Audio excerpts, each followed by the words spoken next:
है ना। ये प्रॉपर पूरा आ जाए गेटअप, ये गेटअप पूरा आ जाए, इसको पॉज कर दो। श्री कृष्ण, आप सभी को श्री कृष्ण जन्मोत्सव की हार्दिक हार्दिक शुभकामनाएं।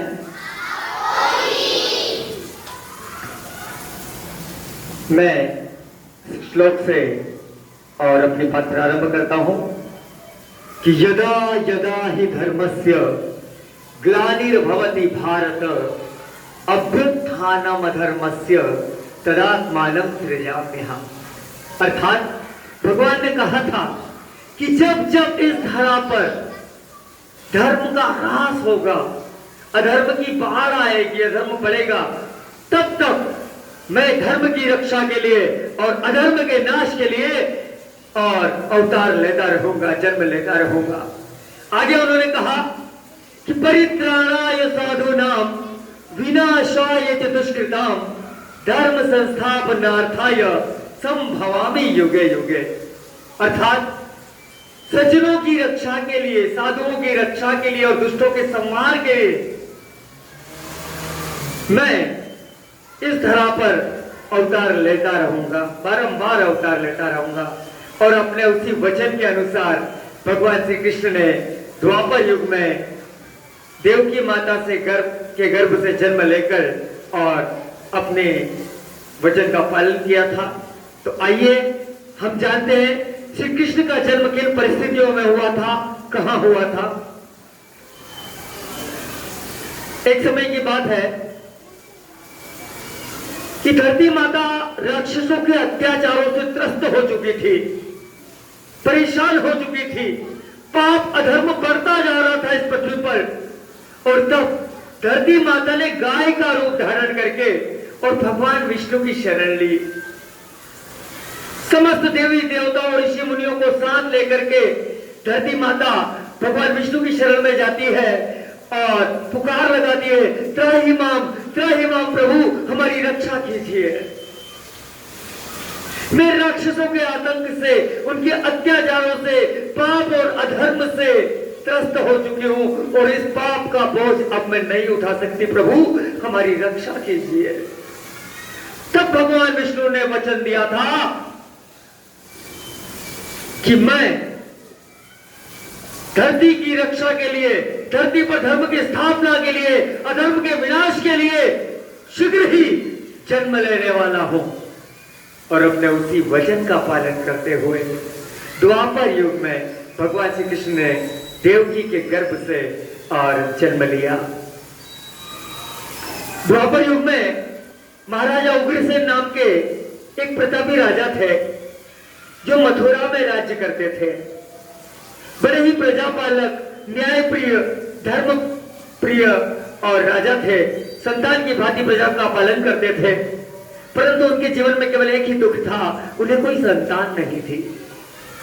संतान प्राप्ति के लिए उन्होंने पुत्रेष्टि यज्ञ करवाया। यज्ञ संपन्न हुआ। समय व्यतीत होने के साथ राजा के यहाँ संतान उत्पन्न होती है, बालक का जन्म होता है। परंतु उस बालक का जन्म होने पर अशुभ लक्षण प्रकट होने लगते हैं। तब राजा उग्रसेन ने अपने कुल पुरोहित को बुलाकर पूछा, पुरोहित जी, आज अत्यंत प्रसन्नता का विषय है कि वर्षों की प्रतीक्षा के बाद इस राजकुल में संतान प्राप्त हुई है। हमारे कुल को आगे बढ़ाने वाला इस राज्य का उत्तराधिकारी हमें मिल गया, ये प्रसन्नता का विषय है। परंतु साथ ही ये अशुभ लक्षण क्यों दिखाई दे रहे हैं? चारों तरफ आंधी तूफान चल रहे हैं, पेड़ धाराशाही हो रहे हैं, पशु पक्षी बिलख रहे हैं, चिल्ला रहे हैं, नदियों में उफान आ रहा है। ऐसा विकट दृश्य क्यों उत्पन्न हो रहा है पुरोहित जी?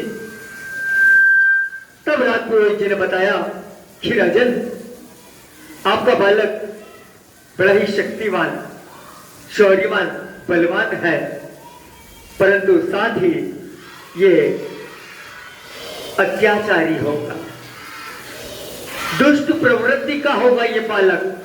ये सुनकर के महाराज निराश हो गए, परंतु क्या करते, स्वयं का पुत्र जो था। राजा अपने राजकाज में लग गए।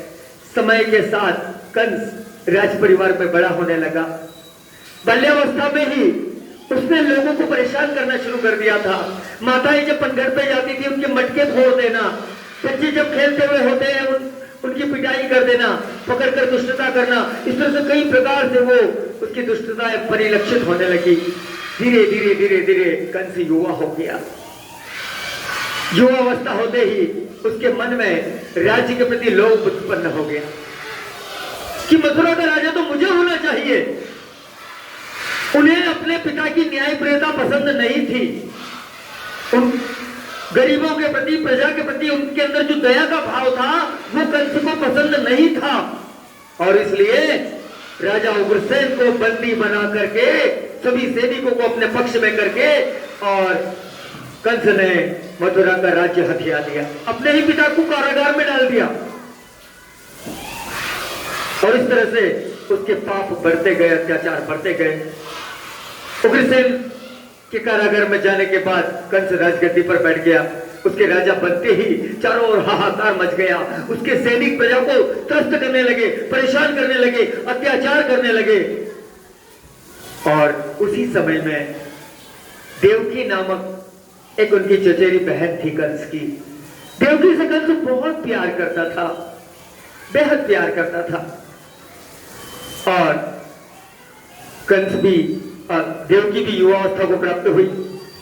कंस ने उसका विवाह करने का सोचा, लेकिन प्राणों से प्रिय अपनी बहन का विवाह वो कहीं बाहर करना नहीं चाहता था, इसलिए उसने अपने मित्र वसुदेव के साथ देवकी का विवाह संपन्न करवाया।